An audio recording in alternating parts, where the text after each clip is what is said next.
Shalom, shalom, peuple de Dieu. Zambe apambola moko na moko, mutu nyonso ozwi lisusu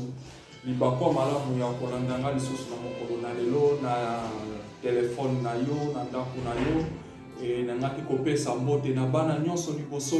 ya Je réponds bao nyonso balandaka Je réponds chaque lundi, mardi, mercredi na 17h30 na chaîne na biso ya Babel TV. Tikete nzambe na ngai apambola bino, nzambe na ngai mona bino.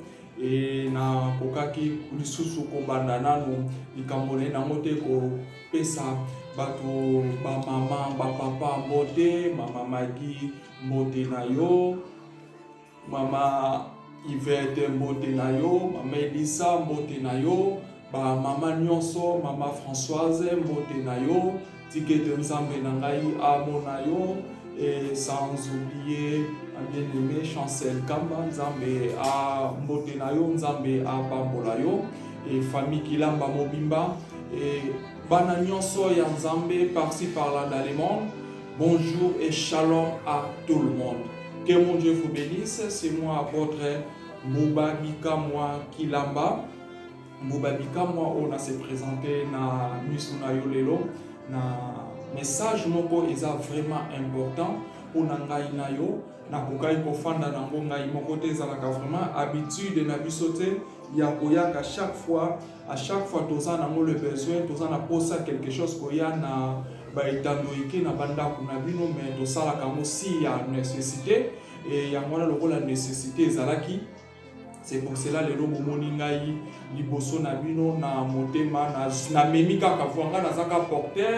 porteuse ya voix ya bato ebele o baza na posa bango bakokai ko atteindre bino directement te baponi balobi non papa yo ndeloba e yango wana nde na bimi lelo liboso na bino avant to banda makambo nyonso nalingi to bondela nanu.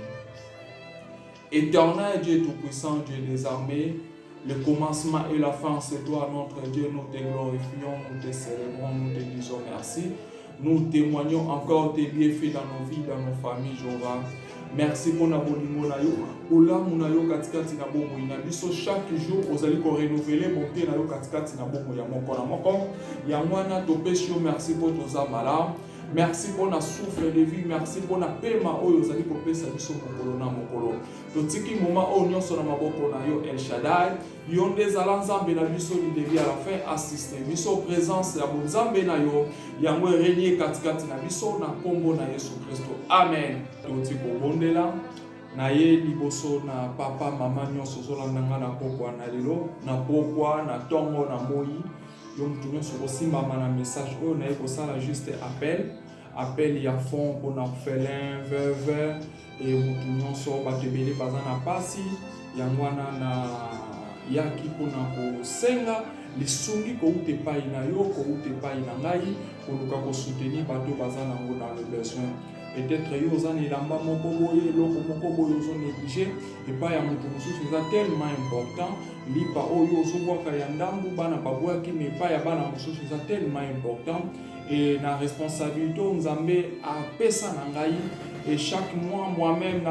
nasalaka effort wana na mokie oyo nzambe atiaka na maboko na ngai nazanga pe kopartage yango te na baoyo baza na yango. Chaque fois nga nalobaka ke ministère na ngai ezaka te ke o mutu aza na problème alleluya tobondeli tokangi mais tokobondela tokangi satana tobwaki ye mais mutu wana mosusu eza na tobengani satana mais aza na posa ya assistance nanu financier. Et dans ma vie nasalaka effort wana eza mpo naza nango te mpo naza nango ya ebele te me na mokie oyo nzambe atiaka na maboko na nga. Chaque mois j'ai mes engagements oyo nazwa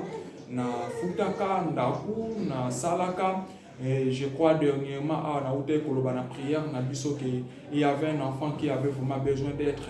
intervenu. Il y avait vraiment nasalaki appel na mutu moko oyo asoutenaki biso mama Chancel. Elle s'est portée garant ya ko soutenir biso puis moi nazalaki intervenir tikete nzambe na ngai apambola o lisusu na ko sesaka jamais kopesa nzambe merci likolo na bomoi na yo mpona acte osalaki ya kosauve moto mama yo kozolanda nga papa po ozolanda nga na pokwa na lelo nayebi ke oza capable mokie oyo oza nango $1 $10 $100 $1000 mulero o nyonso nzambe akotia na kati na yo kozanga te toza nango posa nazo koorganize vraiment jour ya okende kotika biloko tokozwa epai ya bato baza nango posa nazo cible kaka turo nalingi to cible kaka catégorie ya baorphelin te. Ça dépend ba moyen oyo tokozala nango na maboko lolenge yo kocontribuer lolenge nga na kocontribuer tosala eloko moko ya monene oyo ekopermettre bana oyo bato baza nango na posa bénéficier na quelque chose na elamba na yo na lipa na yo na jus na yo na loso na yo ekozala malamu mingi yango wana nde pusaki ngai naya liboso na bino lelo na ye na Jésus reporte na ye kosambela te me na ye koporter message na bato oyo oyo baza nango posa baza nango capable ya kosoutenir faible eza moto aza nango te moto azangi même minerval oyo ya kofuta kaka parce que j'ai aussi de frères et de sœurs oyo babengaka na papa toza na mbonga minerval te na bino na bango bino bobengaka boze papa toyebi ka yo oza nango nabi merci lokola boyebi ke naza nango seke nzambe ayebi ke fo apambola ngai yango wana nakokai kosuka nango ngai moko te. Vraiment, j'ai besoin de votre aide. Papa, maman, ozolanda ngai nakoloba te ke nazo supplier bino mais je vous demande na amour ya bonzambe en tant que bana na nzambe ndenge église primitive ezalaki comme le Christ oyo azalaki moto azangaki azalaki te bango nyonso babandaki kovivre mpona moninga lolenge moko ngai mpe na ye nango liboso na bino na lelo ke oporte aide na yo na numero oyo nyonso oza na province olingi ocontacte okobenga na numéro ya 089 et 085 038 21 32 numéro ezape na Orange Money okosala transfert na Orange Money et puis naza na numéro ya M-Pesa pe lisusu ezali mais wana ekokoma mokomona ngo na bande passante ekozala wana numéro ya M-Pesa na bande d'annonce ekozala wana numéro ya M-Pesa ekoleka wana donc ba coordonnées nyonso ekozala wana et na kombo na eza na kombo na ngai moko soki osimbami kombo na ngai oyo koki kosala na MoneyGram Western Union non eza Mbuba poste non eza Bikamwa prénom eza Rams na bandeli non Mbuba poste non Bikamwa prénom Rams numéro na ngai ya contact eza wana partager vidéo moto nyonso oza na posa nazozela kutu déjà mama Françoise Nzambe apambola yo na soutien na yo biloko esi ezouta déjà je crois déjà ezoya déjà avant ti tokoma le 25 doa biloko mama na biso moko atindaki mpona baorphelin ezouta Belgique mpe ezoya déjà tikeke Nzambe na ngai apambola yo mpona kokanisa nalingaki yo mpe ozala ofaire partie ya bato bakosoutenir vision oyo soki oza na posa ya kozwa bacoordonnées mosusu bainformation mosusu benga ngai moko kozwanga directement na kozanga te ko informe yo tikeke Nzambe nanga pambola yo naza na makambo ebele ya koloba te nakokai kobakisa kaka ke landa ngai lundi mardi mercredi na chaîne ya biso ya Babib TV na 17h30 et chaque 17h30 du lundi mardi mercredi naza wana na 17h30 kozanga mpe kosabone kopartage prière na biso te sabone na chaîne ya biso koti na YouTube obeti Babib TV la voix du peuple okomona baprogramme na biso nyonso eza wana tikeke Nzambe na ngai apambola yo motu nyonso nayebi déjà bamama na ngai bokosala déjà un pas nayebi ke bapapa mpe bokosala déjà un pas tozosilisa likambo oyo le plus vite que possible kisi na yo eloko nyonso oza nango tinda yango ekofaire partie ya soutien ya bato baza nango les besoins. Que mon Dieu vous bénisse, que mon Dieu soit avec vous na bondeli. Mon sang tout n'a fait sur merci Jéhovah ici.